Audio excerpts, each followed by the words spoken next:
It was a very fine day, until something tried to eat him.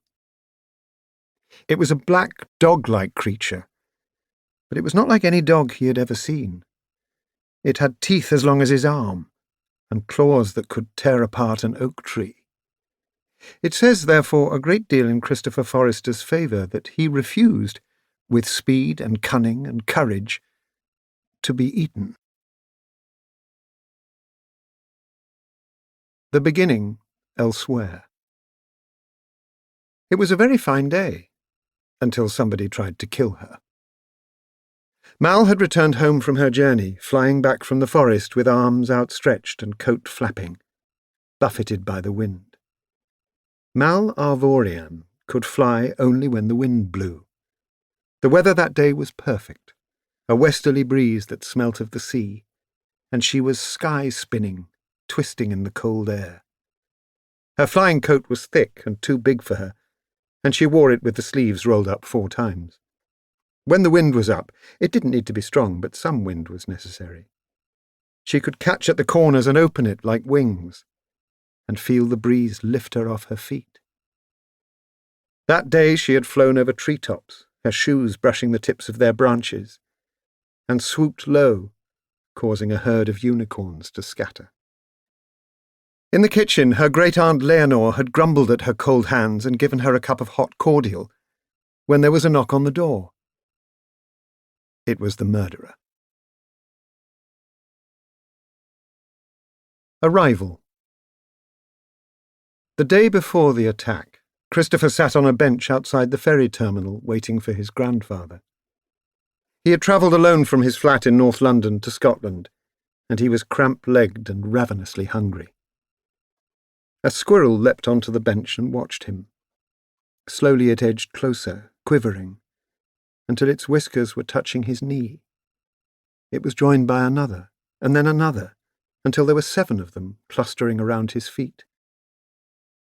A woman waiting at the taxi rank turned to stare. "How's he doing that, then?" she said to the man next to her. One squirrel darted to crouch on the toe of Christopher's shoe. Christopher laughed, and the squirrel ran up his shin bone to his knee. "All right there," he said to the squirrel. "Nice day." "Feeding them, no doubt," the man said, then called over to Christopher.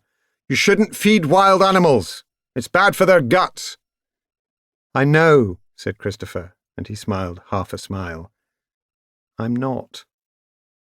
It was a joke among his friends that wherever he went, animals sought out Christopher. Cats on the street came to wind figure-of-8s around his ankles. Dogs leapt up at him in the park. Football games had been interrupted when a small chorus of yowling foxes tried to get near him. There had been a day when insistent pigeons dive-bombed him during a school trip, and swimming in the outdoor ponds in Hampstead was almost impossible. The lifeguard had ordered him out of the water because the sudden arrival of a phalanx of swans was making the smaller children scream. Christopher had smiled, whistled at the swans, and led them out of the pond and into some nearby bushes. One young swan had tried to fly onto his shoulder, scratching at his skin with clawed, webbed feet. He had the marks for months afterwards. He didn't mind the scars. He knew that the attention and love of animals were no gentle thing. It often involved a certain amount of blood. "Something in his smell," his father would say stiffly.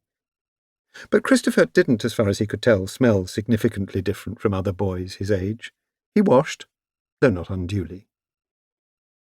As a small child, it had been the great delight of his life. As he grew older, it still gave him tremendous joy, but he learned to hide it, because his father hated it. The animals drove him into an inexplicable anxiety. "Get away!" he would say, and he would chase off the cats, the birds, the occasional mouse or rat on the underground. Christopher and his father never went to the countryside now, because there was always an outside chance that hares would chase him across fields, and swallows would want to nest in his hair. It hadn't always been that way. Before his mother's death, he remembered his father differently. Animals had come to his mother, too. He had a photograph of the 3 of them in Richmond Park, surrounded by deer, his father laughing with a baby Christopher on his shoulders.